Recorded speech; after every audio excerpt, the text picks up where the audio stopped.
வணக்கம். ஏஎம்சி மருத்துவமனையோட எலும்பு முறிவு மருத்துவர் மதன்குமார் பேசுறாங்க. இன்னைக்கு ஆஸ்டியோ ஆர்த்தரைட்டிஸ் ஆஃப் நீ, அதாவது கால் முழங்கால் முட்டியோட எலும்பு தேய்மானத்தை பத்தி பார்ப்போங்க. ஆஸ்டியோ ஆர்த்தரைட்டிஸ்ங்கிறது மோஸ்ட் காமனா முழங்கால் முட்டி தான் மோஸ்ட் காமனா அஃபெக்ட் ஆகுது. ஃபாலோட் பை ஹிப் ஜாயிண்ட், இல்ல கையில இருக்க ஜாயின்ஸ் எல்லாமே அஃபெக்ட் ஆகலாம். சரிங்களா? பட் முழங்கால் முட்டி தான் மோஸ்ட் காமனா வர்ற பிரச்சனை. முழங்கால் ஜாயிண்ட்ங்கிறது என்னன்னா தொடை எலும்பும் கால் எலும்பும் ரெண்டும் ஜாயிண்ட் ஆகிற இடம் தான். இது பாத்தீங்கன்னா இதான் நீ ஜாயிண்ட். இதுல பாத்தீங்கன்னா இது தொடை எலும்பு, இது கால் எலும்பு, ரெண்டு ஜாயிண்ட் ஆகிற இடம் தான் நீ ஜாயிண்ட்.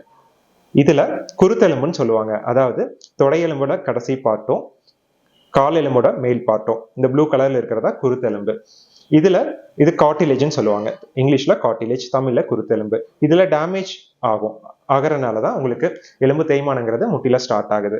இது ஒன்ஸ் ஒரு 50-60 வயசுக்கு மேல இது நமக்கு ஸ்டார்ட் ஆயிரும். இதை எப்படி நம்ம ஐடென்டிஃபை பண்ணணுங்கிறதுனா சிம்பிள் எக்ஸ்ரேலயே நம்ம ஓபில ஐடென்டிஃபை பண்ணிக்கலாம். இதை எப்படி நம்ம ட்ரீட் பண்றதுன்னு பாத்தீங்கன்னா மெயினா பிசியோதெரப்பி.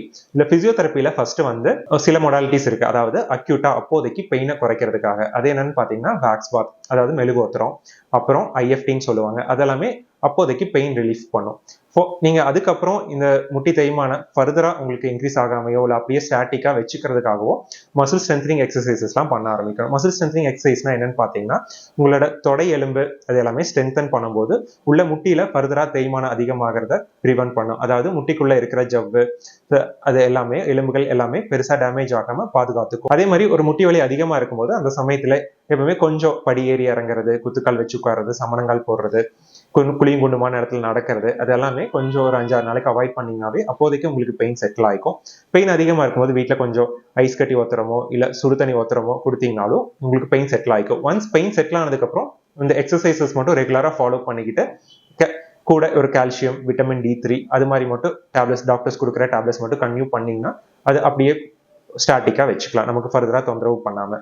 இருந்தாலும் இதெல்லாமே பண்ணி நமக்கு தொடர்ந்து பெயின் இருந்துட்டே இருக்குன்னா அடுத்த ஆப்ஷன்ஸ் இருக்கு. அதாவது முட்டிக்குள்ள சில இன்ஜெக்ஷன்ஸ் அது மாதிரி போட்டுக்கலாம். இந்த இன்ஜெக்ஷன்ஸ் எல்லாம் பாத்தீங்கன்னா எப்படின்னா ஒரு இனிஷியலா ஒரு மைல்ட் டு மாடரேட் எலும்பு தேய்மானம் இருக்கும்போது மட்டும்தான் ஹெல்ப்ஃபுல்லா இருக்கும். இது ஒரு அட்வான்ஸ்ட் ஆர்த்ரைட்டிஸ்லாம் ஆகும்போது இந்த இன்ஜெக்ஷன்ஸ் பெருசா ஹெல்ப்ஃபுல்லா இருக்காது. இப்போ அட்வான்ஸ்டா நீ ஆர்த்ரைட்டிஸ்லாம் இருக்கும்போது உங்களுக்கு நீ ரீப்ளேஸ்மெண்ட் தான் ஒரு பர்மனன்ட் சொல்யூஷனா இருக்கும்.